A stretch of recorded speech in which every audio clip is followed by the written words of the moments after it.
Good afternoon, everybody. Thank you so much for joining us. I'm Patricia Ruiz-Healy. I'm director of the gallery.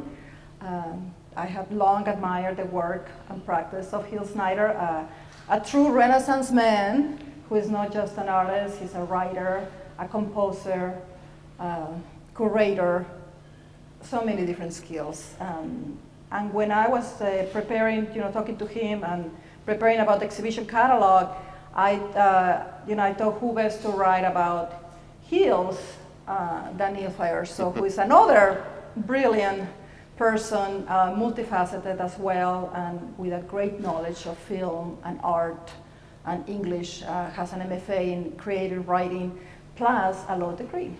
So anyway, officially I'd like to introduce Neil. He's a writer, critic, and producer. He founded the label Unseen Worlds in 2006 and has written for Glass Tire, Art Forum, Badcam, The Wire, and other publications. He writes about art, film, music, exhibition reviews, and editorials. Hills Snyder was born in Lubbock, Texas, and has lived in San Antonio since 1990, 92.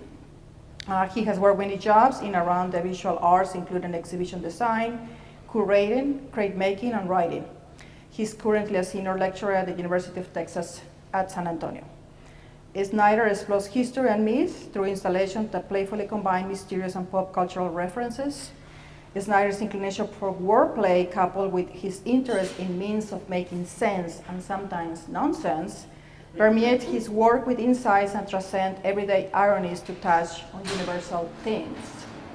So I'm just doing the introduction, and then I'm going to let Neil and Hills talk about the show, talk about different things, just have a conversation, and we're happy to have questions at the end. Also a pet detective. Oh, and he's also, I beg your pardon, I forgot, most importantly, he's a pet detective. Without further ado, let's start. Neil, you want to start, Hills? This is conversation. Well, thanks everyone for coming on this beautiful day to come inside and listen to us talk. So Hills, I guess going off what Patricia said of you being a Renaissance man, which is very true, so this show is a collection of your drawings using colored pencils, but you've worked in plexiglass for a long time, and there's a piece back there of the ladder and other kind of iconic forms that are given a sort of embossed gravitas through them, but at the same time are plexiglass as opposed to bronze or something like that. You also have written for Glass Tire a lot. You do various performances. There is just a performance at the Silos in Houston, the Misery Repair Shop, where you ground chalk for literally like 6 hours in a little silo. So it was a very Herculean, almost Zen-like performance. You perform music with your band Wolverton, which is kind of, sort of, to use Graham Parsons' expression, kind of cosmic American folk music. You also put on shows at your home, Wolverton home concerts. You have your gallery now in Magdalena, a kind of a small array, and amongst other things I'm probably leaving out. So I think a good place to start is, what is the unifying thread of that? What is the unifying philosophy or sort of spark of your creativity? Is it something that you can articulate, or is it more ineffable, or et cetera? I'll let you. It's probably started out one way and ended up some other way. But unabashedly, it's the search for love, I'd say. The search for love, yeah. So that's there's something, in addition to Hills and I being friends and collaborators in some ways in terms of me writing the essay on this, and also him and Caroline were very kind to host a concert at his home about a month ago. I've also been house sitting for Hills and Caroline for about a month, so I have some sort of, I feel like, a special kind of insight into some of your interests in terms of what books you have, et cetera.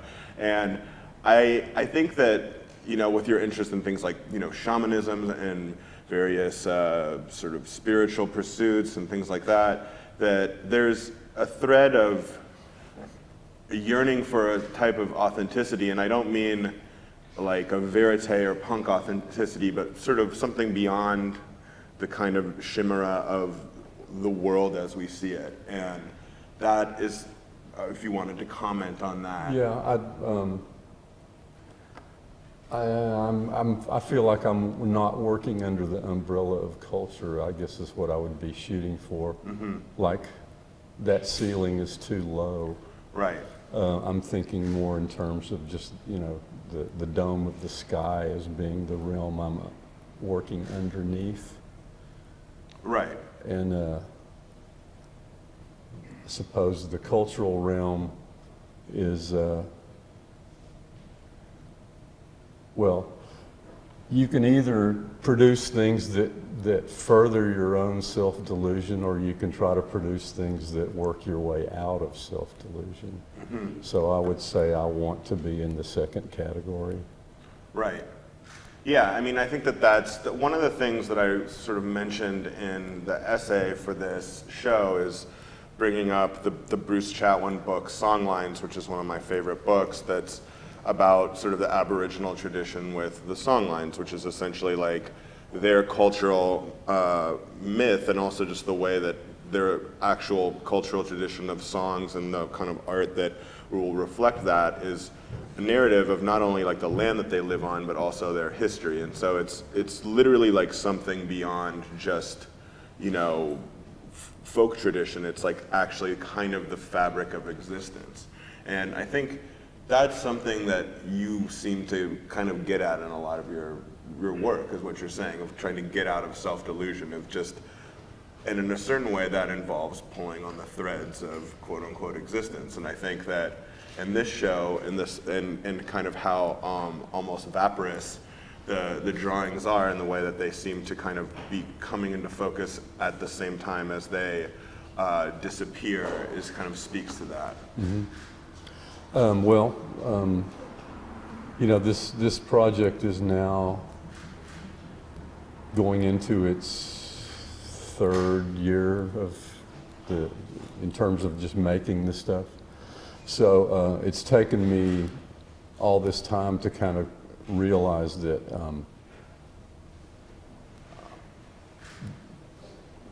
when I'm using these photographs as a basis for drawings, I'm trying to look into them and not look at them, but it's like looking at something until something looks back at you, so to speak. Right. Just driving throughout the back roads of the country and collecting these images, I want to typify it as a way to just look at something and see beyond the surface of whatever it is. Right, and so for those that maybe don't know this about this show, what this show is it's kind of certainly a plunge into an Americana, but with a few very interesting kind of hinges on it. One of them being that he drove around the country and went to towns that had a kind of iconic or very emotive name. So El Dorado, Happiness, Nowhere, Bummerville, places like that around the country. And then he took photographs generally of things that were not particularly, one would say, noteworthy. They were just sort of things that, and maybe you could talk about the process of how you chose what you photographed. So then from those photographs, he did these drawings that you see here now in this series. And so maybe you can talk about a little bit of sort of how you chose the towns, and then how you chose what to photograph in terms of. Sure. The destinations were chosen by way of their names, not that they were weird names, but that they were evocative of like some kind of idealism or some kind of, well, there's Bummerville. So there's a spectrum there. Of emotions, yes. Yeah, it's emotional states and hope for ideals. It's definitely not just go to places that have oddball names. That was not it at all. And so it was a line of travel demarcated by those places, but everything else was totally random. What happened? So I decided that I would just photograph every single thing that I had an impulse to photograph, and so I did. And I took thousands of photos moving around this line around mostly the Western United States, and there was not really any rhyme or reason, although I can say that I began to get really into the replication of so many specific objects, birdhouses, wagon wheels, antlers. It's like there's a set of discarded objects that everybody seems to have.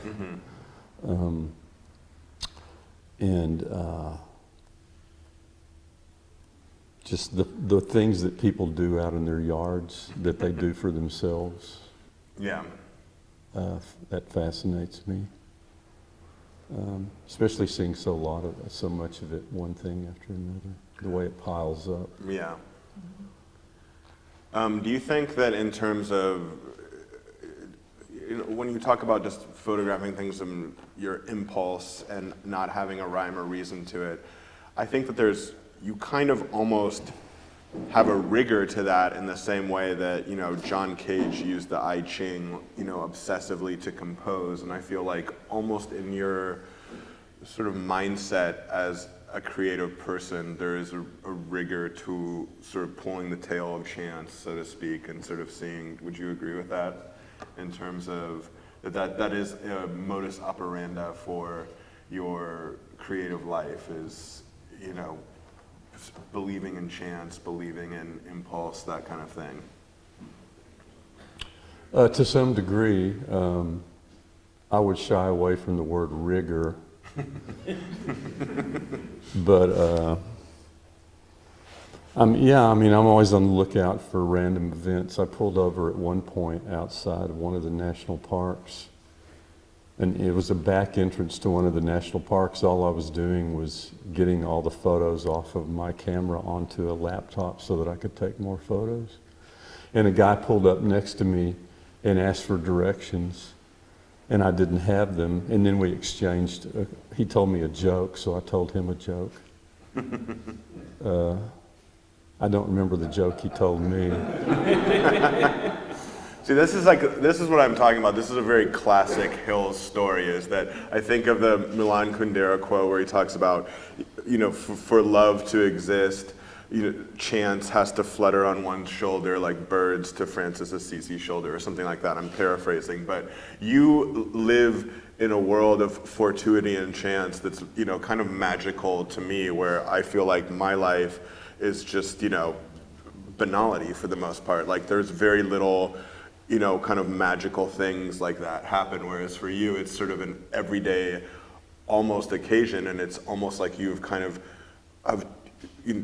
tuned yourself to a frequency to where that occurs more. I'd like to go with the idea of the bird having a busted shoulder, so that it, as opposed to St. Francis's shoulder, because I do enjoy kind of having chance encounters with the same things over and over again, if that makes any sense. Right. So because of that busted wing, that, slightly off kilter wing, I Just operate round under the around, illusion that I'm moving in a straight line, but actually I'm just being circular. Right, and I think I see that in a lot of your work, but it's a hermeneutic. It's a spiral in a certain way. So maybe it does circle back, but there is, a depth to it.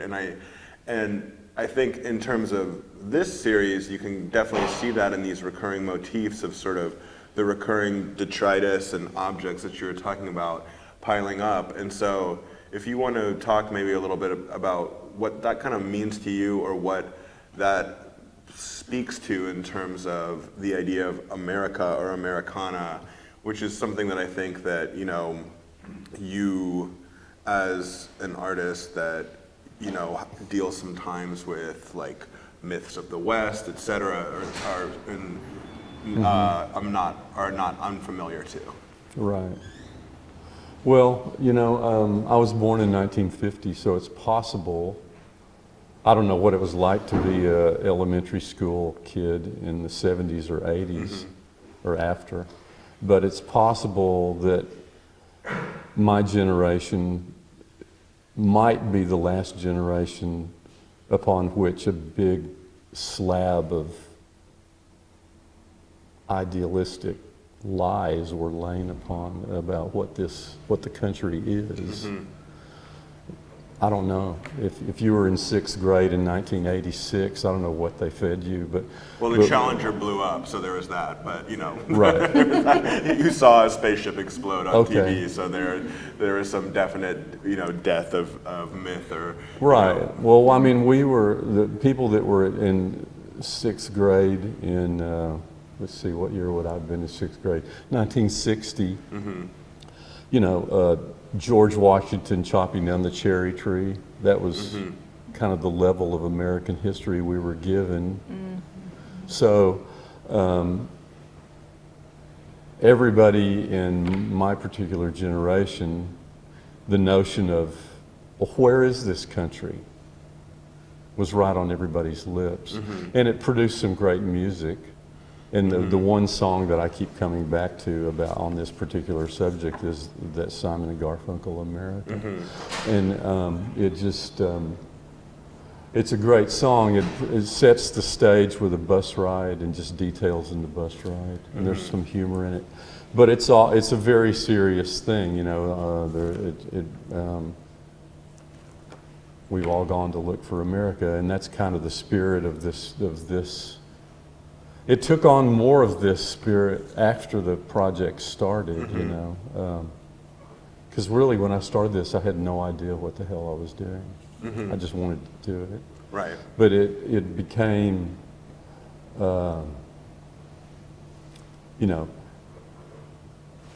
as the intensity to which we were departing from the American myth continued to accrue by the week in the last 2 years,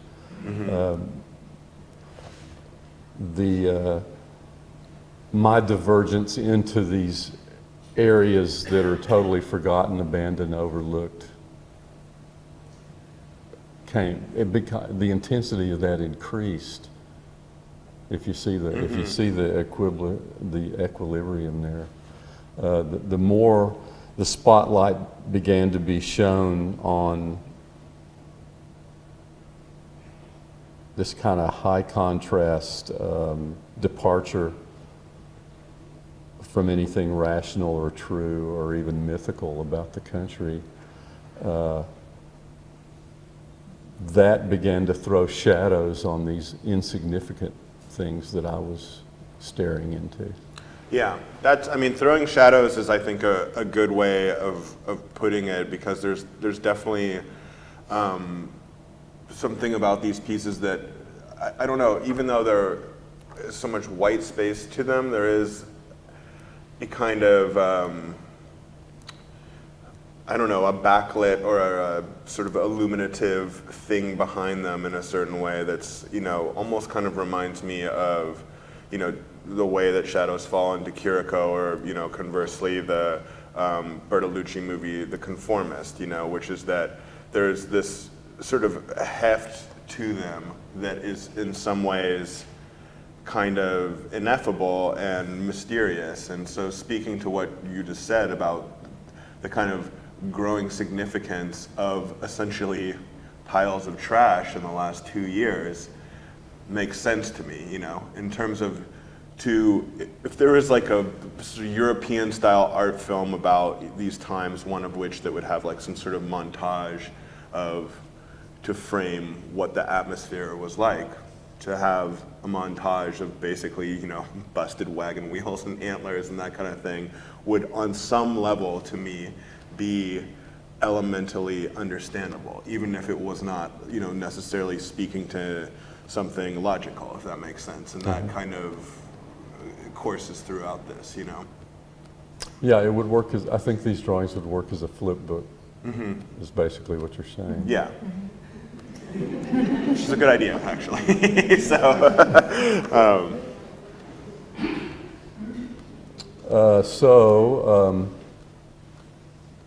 I don't remember that guy's joke, but I can tell you the joke I told him. yeah, let's do it. It's my favorite joke. I got it from a movie. I describe it as a bulletproof joke. Is there anyone in here that's joke resistant, that fancies himself as not being reachable by a joke? Laughter adds life to our Okay, so you're down with it. Well, if there's anybody secretly like harboring resistance to the joke I'm about to tell, you're going to fail. Anyway, it goes like this. This guy goes to get a checkup, and right away the doctor says, you've got to stop masturbating. And the guy says, why? And the doctor says, because I'm trying to examine you. Yeah, this is a classic. Yep. Yeah. Mm-hmm. So the guy in the other truck went off with that. Mm-hmm. And he just came to get directions, but that's what he got. There you go. That's pretty good. Yeah, that's a good, and that sort of kind of summarizes in a certain way, I would say, not just the ethos of this project of this show, but kind of generally speaking, where it's just if you're looking for directions and you end up with a joke, you know, is a good way of kind of summarizing it to a certain extent, you know, which is that the idea of directions in a certain way are kind of a joke, you know. And that's something that I respond to a lot of your work, is that it does not have a logical conclusion or a logical answer, but it has this kind of immense amount of meaning sort of looming behind it, like mountains in New Mexico, for example, you know. So, I don't know, I mean, is that something that you think in terms of just your practice that is kind of a consequence of that in terms of the way that you work, is that there will be meaning but not answers, you know, so to speak? Well, yeah, I mean, I tend to build up pretty thick layers, moving from one thing to the next. And I don't really operate with a goal in mind, but I do operate with kind of under the guarantee to the consumer or the viewer that all the layers are going to add up, that it's not just a shaggy dog story. Right. It's definitely, you know, the word meaning to me has a capital M, but I don't necessarily know what it is. Yeah. But, you know, if you're standing under it and it falls on you, you got to be in the right place, because part of the M will miss you, but the other part will squash you. That means nothing.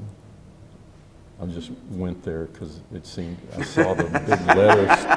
The letter was standing there. Exactly. See, this is, we're kind of definitely in the thick of it now, so to speak. Yeah, I mean, because that's a perfect way of what you just said in a certain way is like, yeah, it's nonsensical, but then it also isn't, you know, and then there's that hinge between the two, between those two worlds and between those two kind of meanings. And that's the hinge that I see also in these pieces, between them coming into focus as a landscape and dissolving as into something else. And that hinge is something that I see in a lot of your work, kind of between two worlds. And this is something I wrote about in the essay.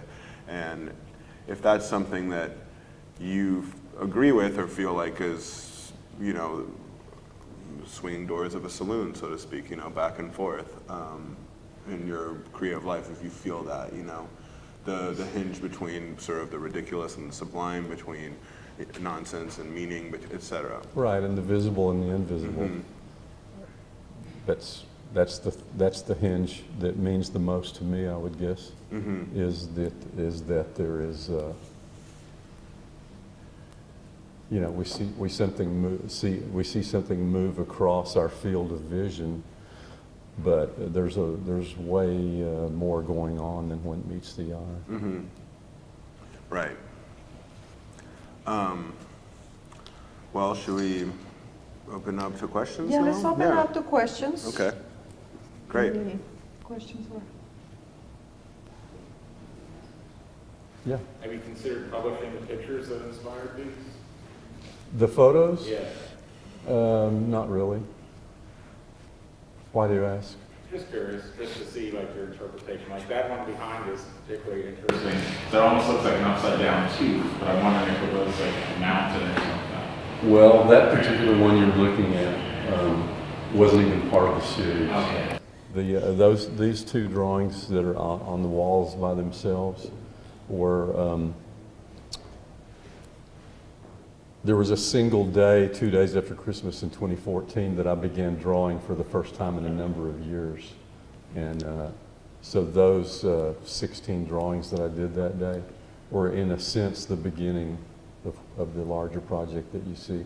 And those two are from that original series. It's pretty prolific. But 16 in 1 day. as far as it looking like a tooth, I don't know.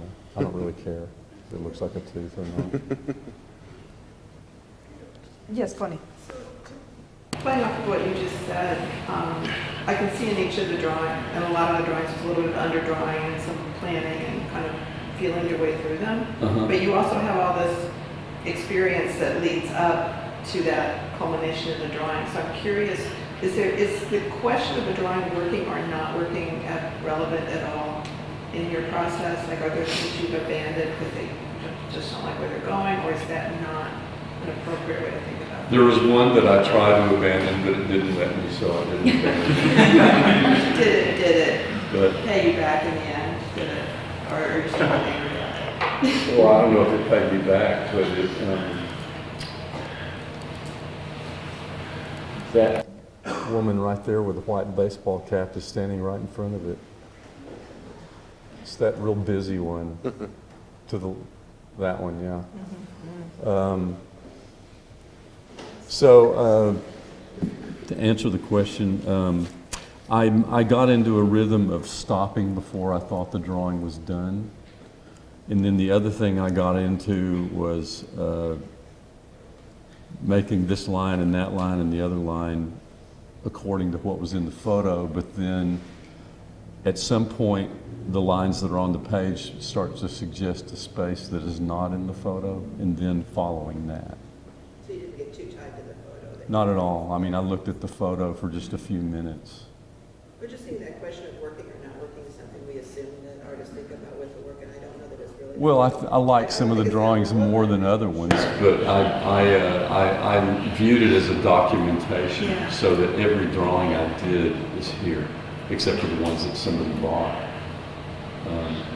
So it's the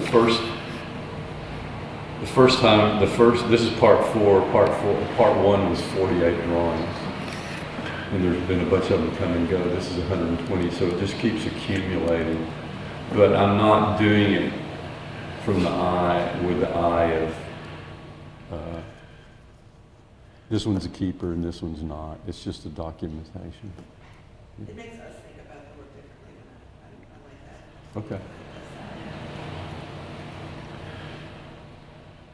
I find it interesting to see the photograph from which you made the drawings and to have them side by side. Have you ever thought of that? That has been brought up, but I've never been inclined to go there.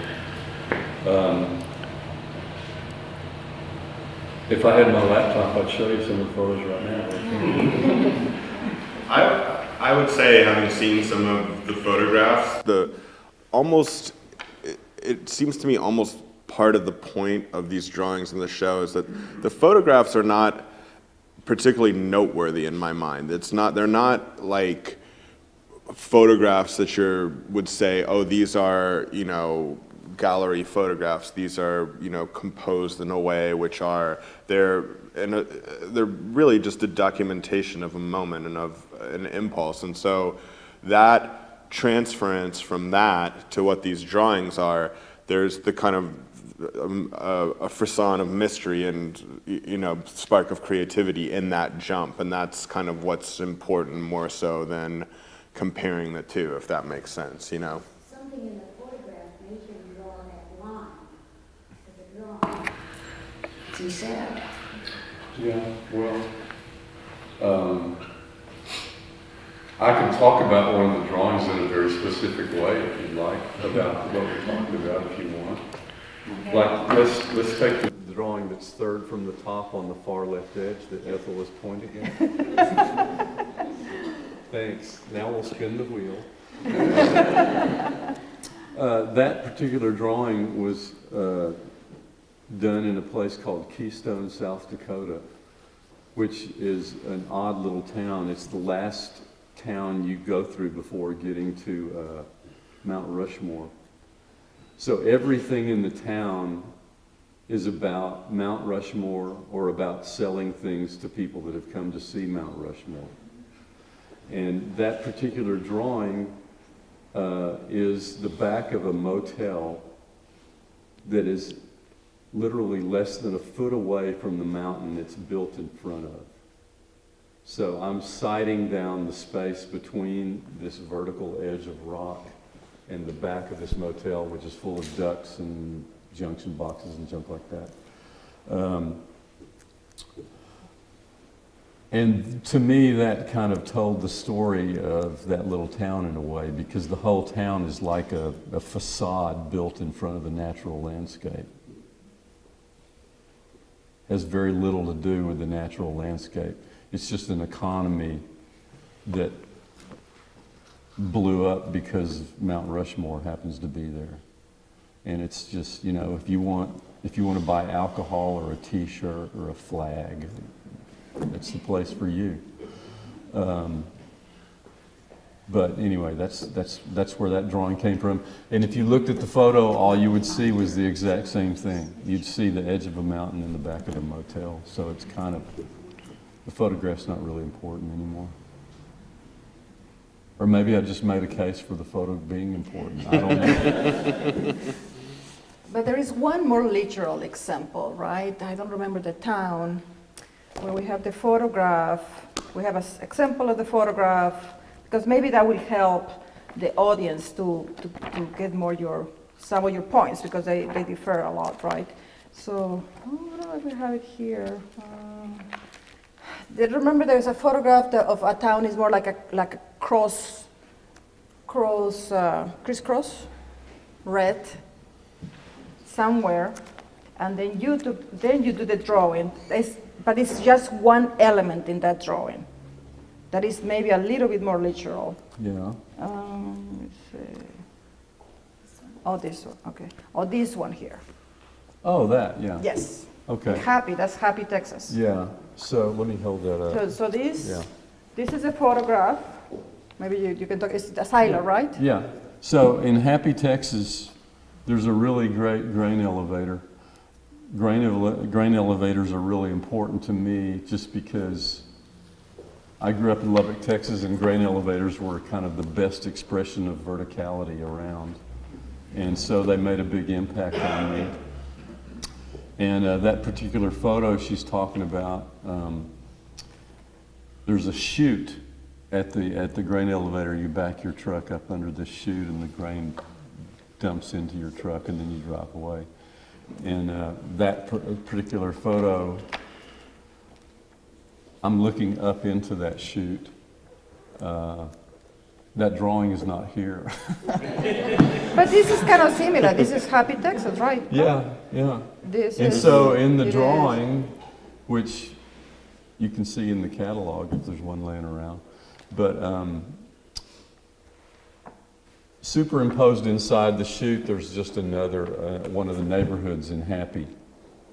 There's a house and a fence and whatnot. What was your point exactly? No, that sometimes most of the drawings, it's really like an abstraction of your photographs, because the photographs that you take that are like snapshots, like Neil was saying, it becomes, if somehow they bring to you an idea of that photo takes an idea of you, and that's how you make the drawing. because you make an abstraction, is something that has to do Yeah. with your music background and something that has to do with poetry. Uh-huh. They're very abstract, so they're never going to be literal. I wanted to kind of, maybe this is one of the more literal ones, but that's probably only one. Very few of them have more elements of that specific town. Right. Yeah. They leave the photograph behind pretty quickly. Yes. And it's interesting that you were saying abstraction, but I heard you saying obstruction.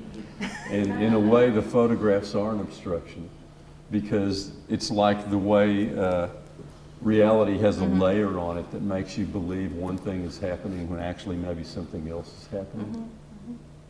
So it goes back to this notion of staring at something until you can see into it, maybe. I don't know, something like that. Yeah. Yes. It makes me think of, well, this whole talk, but especially all these questions of wanting the photograph to be there, an essay by Glissant on opacity, and you being very generous in the way that you handle opacity to sort of foreground meaning and give an access point, so the obstruction / abstraction thing becomes a really key point for a viewer, because that really is where it's at. I would be so disappointed if I saw the photograph right next to it. Well, the access point, I like that. And I think that fits with what I said about letting the drawing, a space that emerges in the drawing that's not in the photograph. Yeah. But that's not to say that the drawing is lying about what's in the photograph. It's more like it's looking into it.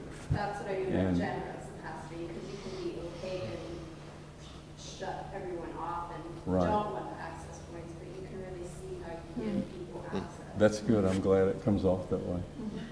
In 2014, when you began to draw again, Uh-huh. did you take a photograph and then draw?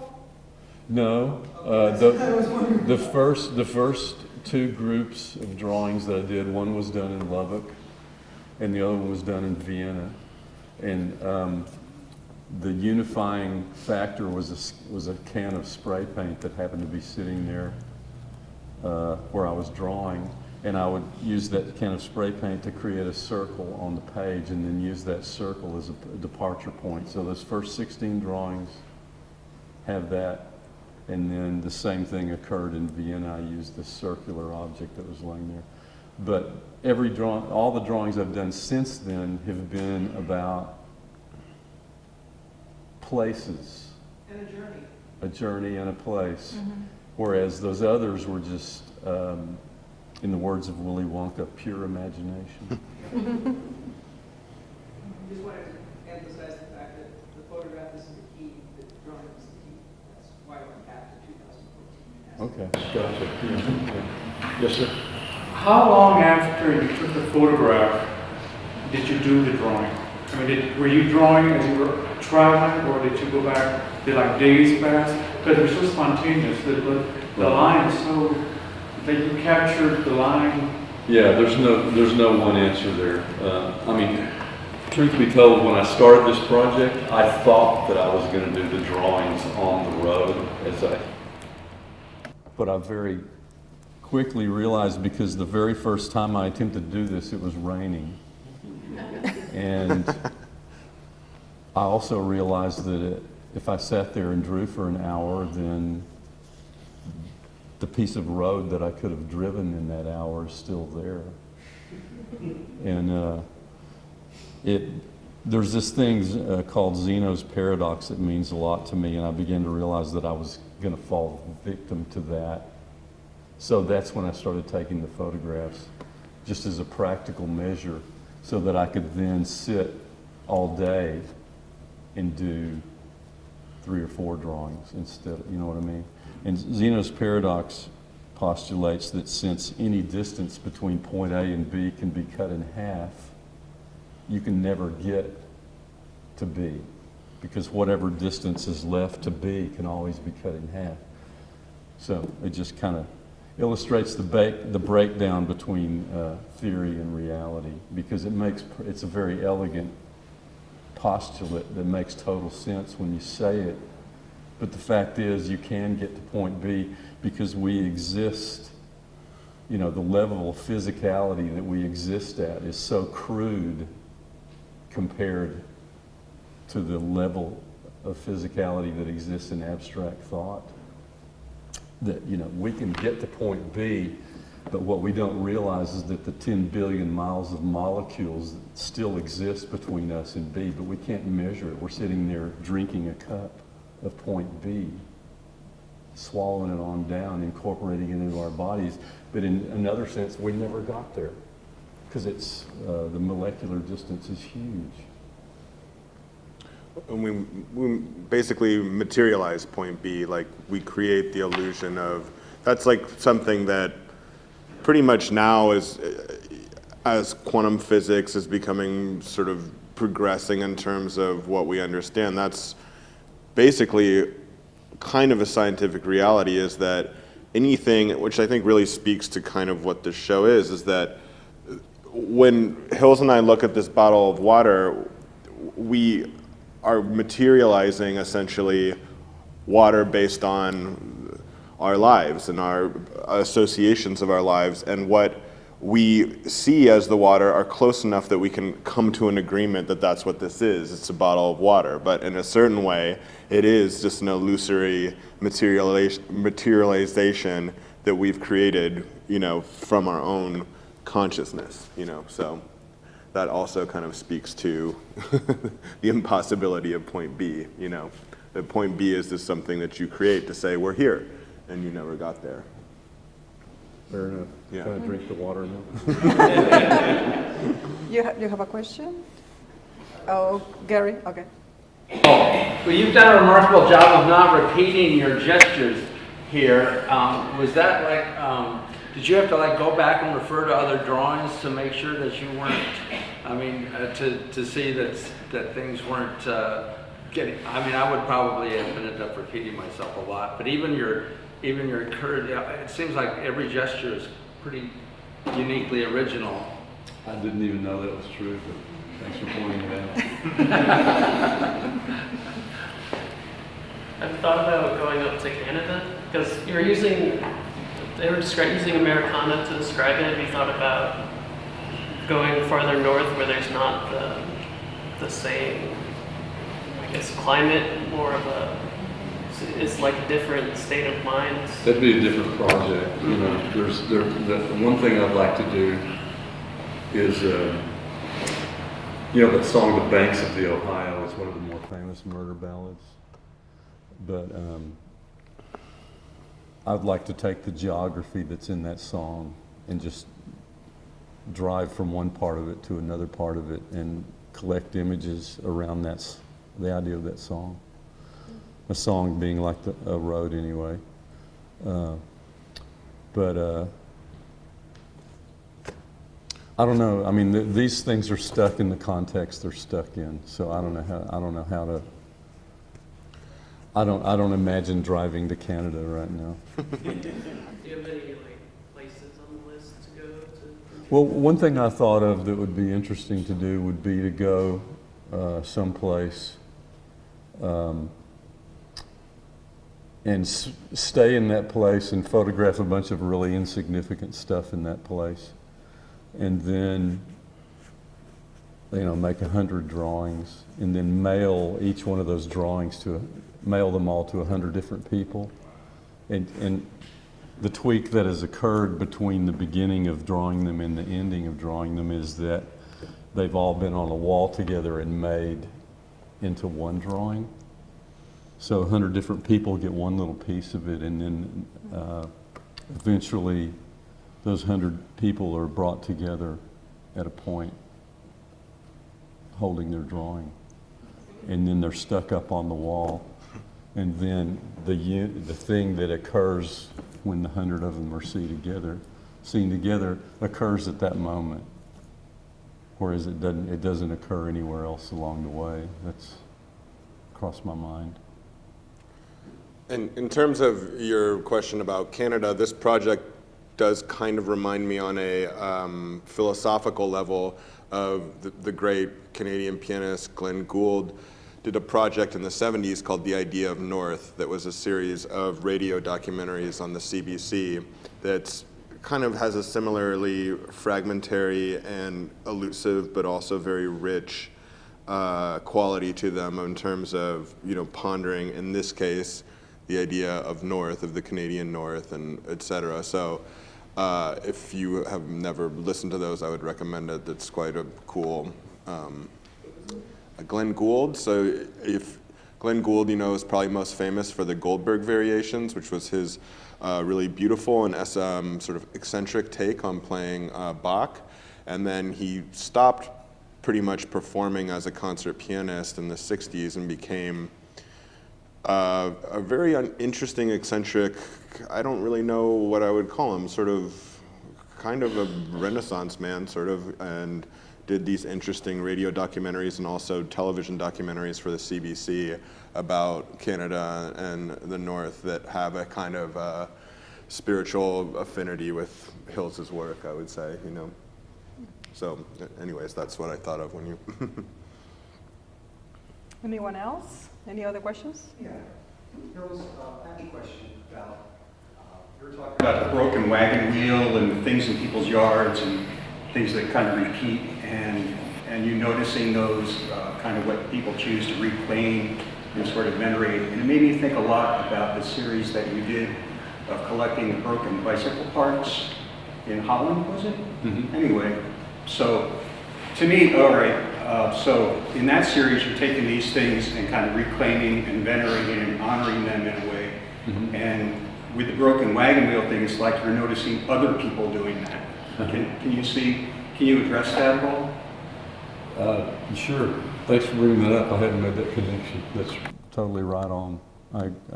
And yeah, it is a matter of honor. You know, when I'm photographing, sometimes it's people's houses and their yards, not just roadside stuff. I'm very cognizant of the fact that I'm being given something. People, they don't know that they're giving me this. I'm photographing their house. There's an element of well, I'm not a hunter, but if I was a hunter, I would thank an animal if I killed it. So it's the same sort of impulse. So I'm glad you used the word honor. Yeah, that's totally right on. And that's what you see in all these yards that fascinate me, is people making some sort of arrangement or order or something. There's an aesthetic to it, and there's an element of placement to it that is, you know, the vibe of what they did is still there. What's it called? A morphogenetic field or something like that. The things that people have touched. Or there's a book by Rupert Sheldrake called, it's about knowing that somebody's looking at the back of your head, or it's about a dog knowing that you're coming home. It's about those sorts of things. And those sorts of lingering things are, I'm not just photographing the object that's in the yard or the arrangement that caught my eye, I'm photographing all the years that have been between when that was placed there and the daily comings and goings of these people that I'll never meet, and so on and on. It just keeps cascading when you think about it.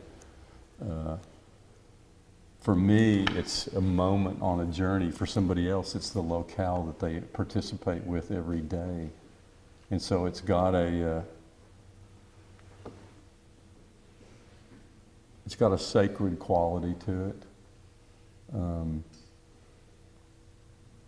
You know, if you touch something you touch every day, you touch your guitar every day, it's different than if you only touch it once every 10,000 days. You know what I mean?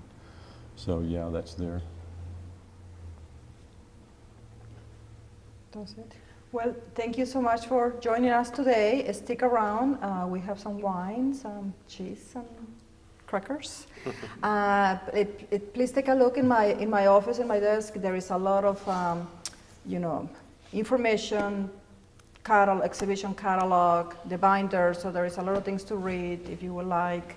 There is also a lot of materials from previous shows of Hills, and most importantly, there is the work of some of Hills' good friends that happen to be part of the gallery program, like Connie Lowe, Jesse Amado, Ethel Shipton, Nate Cassie, Ricky Armendariz, and the late Chuck Ramirez. So please free to walk to the two offices and have a glass of wine, Topo Chico, whatever you like, and thank you so much for coming.